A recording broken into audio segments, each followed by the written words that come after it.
Sophia, Anaya, Anaya.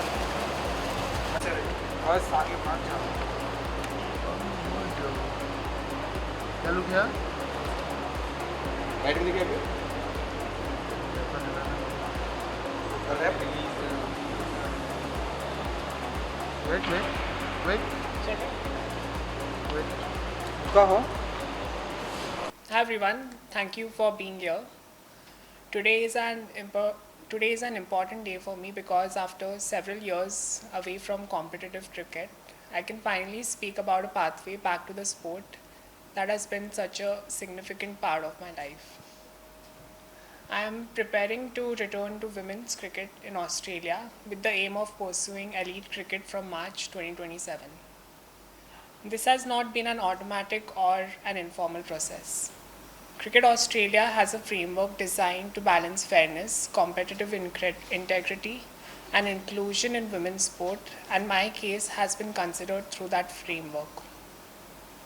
My understanding is that Cricket Australia's review considered a comprehensive body of information relating to my circumstances, including my medical history, surgical history, hormone and testosterone levels, my cricketing background and playing footage as well, and the scientific and athletic performance work undertaken with Manchester Metropolitan University's Institute of Sport.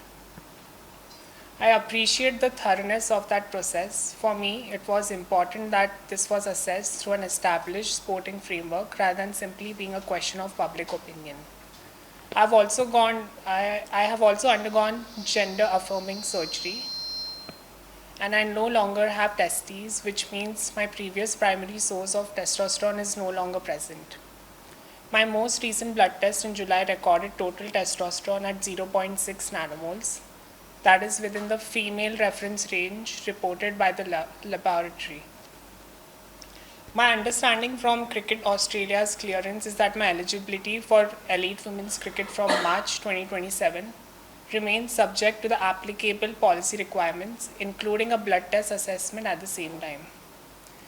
If that March 2027 test confirms that I continue to meet the required testosterone criteria, I will be eligible to pursue selection for elite women's cricket, including the Women's Big Bash League pathway. And I want to make another point very clearly. Eligibility is not selection. Cricket Australia has given me a pathway, which does not mean that I have been given a place in a team. I still have to train, compete, perform, and earn that opportunity. That's exactly how I want it. I don't expect my history or my identity to earn me a place on a cricket team. I want my cricket to earn me a place on a cricket team. I know the standard of women's cricket is extremely high. I know there will be scrutiny, questions, and different opinions. I respect that women's sport has legitimate considerations about fairness and competitive integrity. At the same time, I believe inclusion and fairness do not have to be treated as mutually exclusive principles. Good sporting policy should be capable of considering both. This is why I respect the process Cricket Australia has followed in considering my case. For me personally, this is about more than a policy decision. I began playing cricket because I love the sport. I competed because I wanted to become better. And when I transitioned, one of the most difficult possibilities I had to confront was that cricket might no longer have a place for me. I spent years trying to find a way back. Today, I finally have a pathway to try. I am not claiming that I have made a team. I am saying that I have been given the opportunity to compete for one, and I intend to work for it. I hope that my journey can also contribute to a more informed conversation around transgender athletes in women's sport and how sporting organizations can approach these questions responsibly with evidence, individual assessment, fairness, and respect. But ultimately, I want the conversation to come back to where it started from me.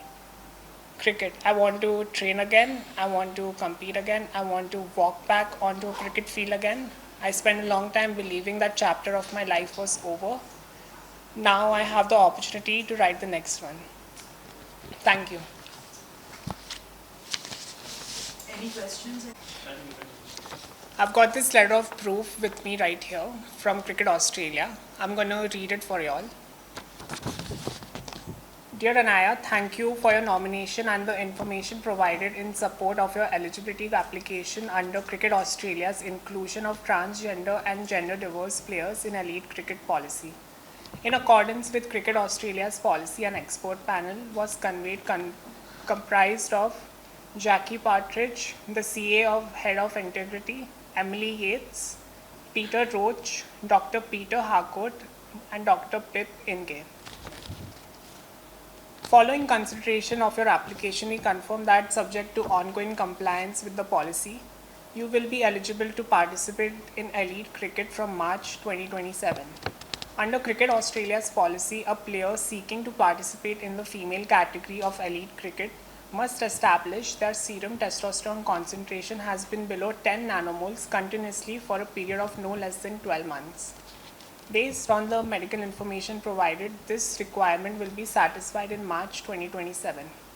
Accordingly, your eligibility for elite cricket from that date is conditional upon you providing a blood test upon your arrival in Australia, confirming that your serum testosterone concentration remains below 10 nanomoles and that you continue to satisfy the policy's eligibility requirements. Until March 2027, you remain eligible to participate in Premier Cricket competitions in any state or territory of Australia. As Premier Cricket is classified as community cricket rather than elite cricket under the policy, your participation in those competitions is not affected by this determination. We appreciate your cooperation through this process. Yours sincerely, Jackie.